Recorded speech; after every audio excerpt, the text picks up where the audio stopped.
with the 5 million, that's a path to citizenship. So that's going to be, it's sort of a green card plus, and it's a path to citizenship. We're going to call it the gold card. And I think it's going to be very treasured. I think it's going to do very well. And we're going to start selling, hopefully, in about 2 weeks. The US President Donald Trump has yesterday announced something called the Golden Visa. Anyone who invests or puts in $5 million in the US will be eligible for a permanent residency called the Golden Visa. Now, USA always had a permanent residency plan based on the money you invest in the US, and that used to be called the EB-5.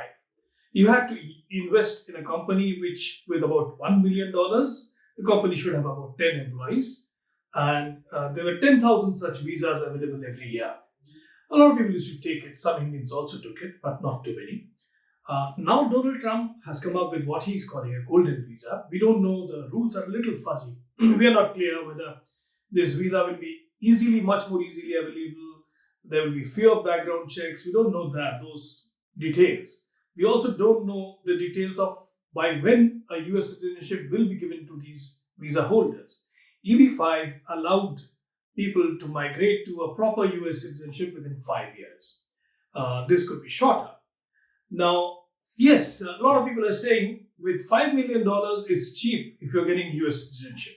But then Indians have many Indians who do go abroad and settle abroad. There are quite a few of them, by the way. Indian millionaires who have gone out, according to the Henley Wealth Report in 2024, were around 4,300 in the whole of the last year.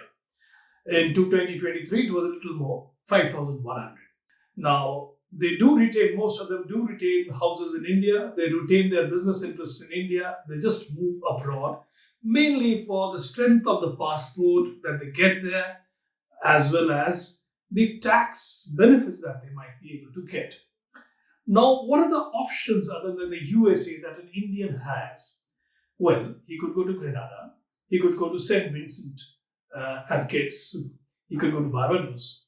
He could go to Spain, Greece, Netherlands, Germany, Hungary. All these countries give what is called something similar to a golden visa. You invest a certain amount of money and you get citizenship in return. First a permanent residency and then a citizenship. Even France and Britain give it. Now the thing is that it's much more cheaper to go to these countries. You have to just invest between 200,000 to 300,000 euros. That's about it. Which is not much compared to the $5 million you have to spend if you want to get a US permanent residency as an investor. So that's the difference between the US golden visa and the other options on the table. And of course, don't forget, there is UAE, which does not give citizenship but a permanent residency, and Singapore. So these two countries are also there, very near Indian shores. So the options for Indian millionaires are more than what Mr. Donald Trump is offering. But yes, some of them might take the bait, and we may see some Indian millionaires shifting these to the US.